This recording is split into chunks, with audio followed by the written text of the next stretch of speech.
kazi kwako, tuma hiyo video, alafu sisi bila shaka tutaikubali. Mtazamaji, tusonge mbele. Watu wenye ulemavu katika kaunti ya Tana River wanaitaka serikali ya kaunti kuwapa nafasi sawa katika ajira, wakisema kuwa licha ya kusoma kwa hali ngumu na changamoto nyingi, bado wanapuuzwa katika sekta ya ajira. Kupata kazi kwao kumekuwa ndoto na mara nyingi hata wao hufukuzwa wanapobisha. Kauli hizi, mtazamaji, zilitolewa katika maadhimisho ya siku ya kimataifa ya watu walio na ulemavu yaliyofanyika mjini Bura.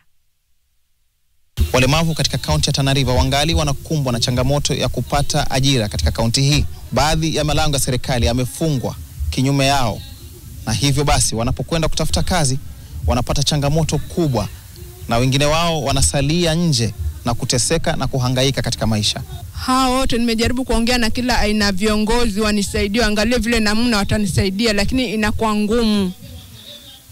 Kuna wanawake wawili ambao pia nao ni here impaired. Nao pia walijaribu angalau wasomee hiyo mambo na kushona, tailoring.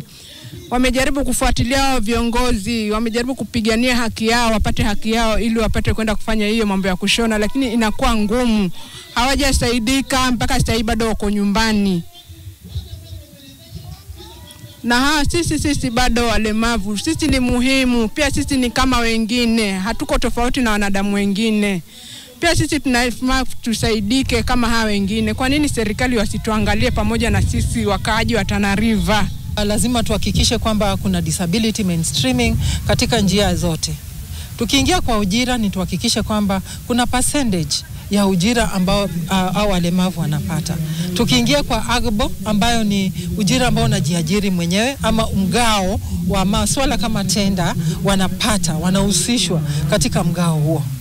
Na vile vile ukiangalia vile wameongea na kuweza kujielezea siku ya leo, kumeonekana ya kwamba kuna zile gaps katika mashule zetu. Hatuna mashule ambazo zinawafeva kama watu ambao ni walemavu.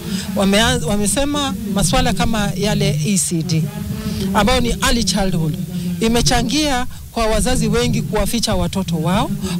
Watoto hawajajitokeza wazi ili waweze kupelekwa katika mashule. Kusema kweli, kuna ile kitengo ama ile percentage serikali imeweka, ndio kweli iko, lakini ikifika upande wa county kuna ile kuangalia anatoka jamii fulani ama sina godfather, unaachwa tu. Yani hatujamulikwa sana upande wa ajira. Hatisi kwamba disability lazima ingie, sijaona hiyo, ingawa iko ndio waliweka hiyo sheria iko na imepitishwa, but bado haijaitiliwa mkazo zaidi mpaka yani onekane kwamba artist disabilities pia iko down sana upande wa ajira. Kusema kweli, mpaka ukuwe na good. Unajua kazi siku hizi iwe ni county iwe ni national, mpaka ukuwe na godfather. Alafu sasa ukuta wewe ni mlemavu, umetoka jamii ambayo iko chini zaidi, huna godfather, hakuna mtu anakusukuma. Sasa unakuta una hustle tu hivyo mwenyewe. Wito wao kwa serikali ni kwamba wasitazame ulemavu wao, bali uwezo wao na tajriba walionayo katika nyanja tofauti. Steven Oduor, NTV Mashinani, County ya Tana River. Haya, toke Tana River sasa, mtazamaji. Katika pumzi hiyo ni kwamba Kenya iliungana na mataifa mengine kuadhimisha siku ya walemavu duniani ambao hufanyika kila tarehe 3 mwezi Disemba, ambapo ilikuwa hapo jana. Serikali imetakiwa kuendelea kwa